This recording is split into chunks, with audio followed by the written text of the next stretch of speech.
नमस्कार। इस वीडियो में मैं मैथिली शरण गुप्त जी की कविता भारत वंदना का सार विषय पर आपके साथ बातचीत करूंगा। हिंदी साहित्य के आधुनिक काल में जिन कुछ महत्वपूर्ण कवियों ने अपनी रचनाओं में भारतीय संस्कृति और देश प्रेम की भावना का प्रतिपादन किया है, उनमें राष्ट्र कवि मैथिली शरण गुप्त का स्थान महत्वपूर्ण है। गुप्त जी साहित्य के क्षेत्र में जब प्रविष्ट हुए तब भारत परतंत्र था और सोए हुए भारत को एक नई वाणी प्रदान करने के लिए उन्होंने अनुदित और मौलिक ग्रंथों की रचना की। भारत भारती, जयद्रथ वध, पंचवटी, सिद्धराज, साकेत, यशोधरा, द्वापर, नहुष और जय भारत आदि उनके ऐसे ग्रंथ हैं जिनमें देश प्रेम की भावना और भारतीय संस्कृति की प्रशंसा की गई है।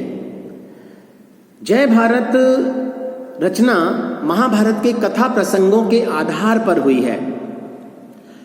भारत वंदना कविता की बात यदि हम करें तो भारत भूमि के प्रति अपनी भक्ति, अपना प्रेम और अपना लगाव वे इसमें अभिव्यक्त करते हैं।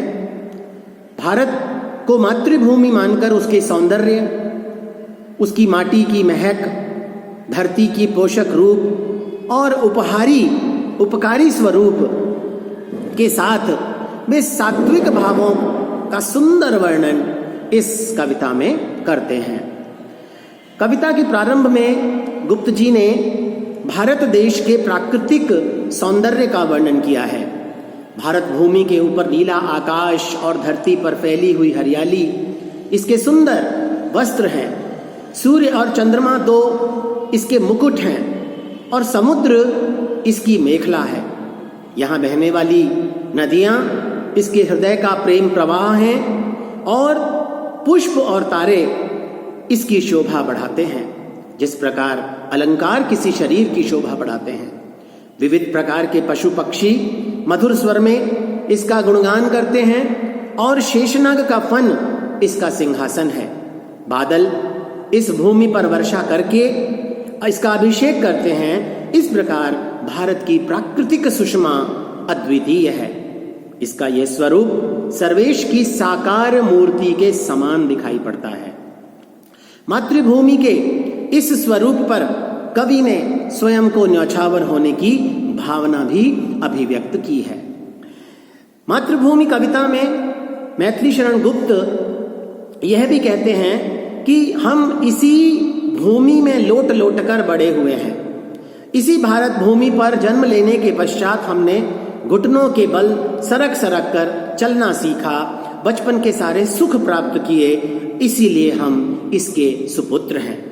इसी की गोद में बड़ी प्रसन्नता से खेल कूद कर हम बड़े हुए। ऐसी मातृभूमि को देखकर मन में बहुत प्रसन्नता होती है। वे भारत भूमि को माता के समान पूजनीय बतलाते हैं।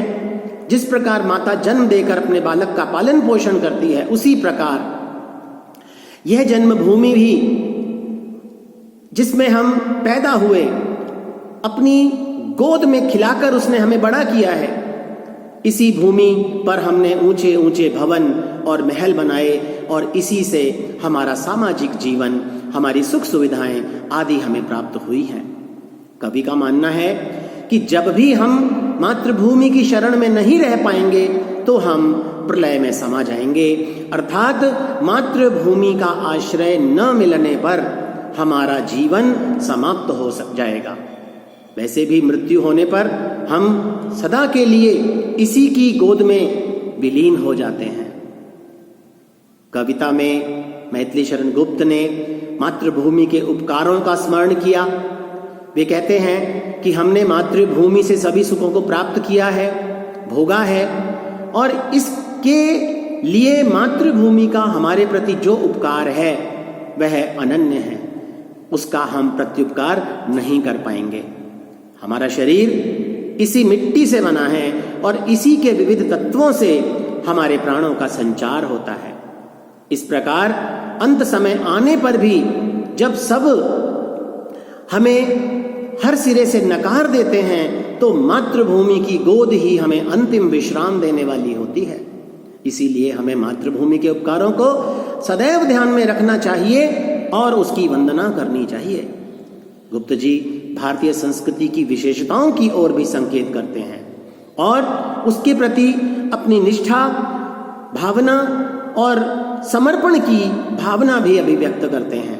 वे कहते हैं कि इस भारत भूमि पर ही हमारे पूर्वजों ने अपना आदर्श जीवन गौरव गरिमा के साथ व्यतीत किया। इसलिए हम मातृभूमि से कभी अलग नहीं होना चाहते। हम ईश्वर से बस यही प्रार्थना करते हैं कि यह मातृभूमि जिसमें लोट लोट करके हमने अपने हृदय को शांत किया है, आगे भी करेंगे और इसमें विलीन होते समय मृत्यु से जरा सा भी भय नहीं खाएंगे।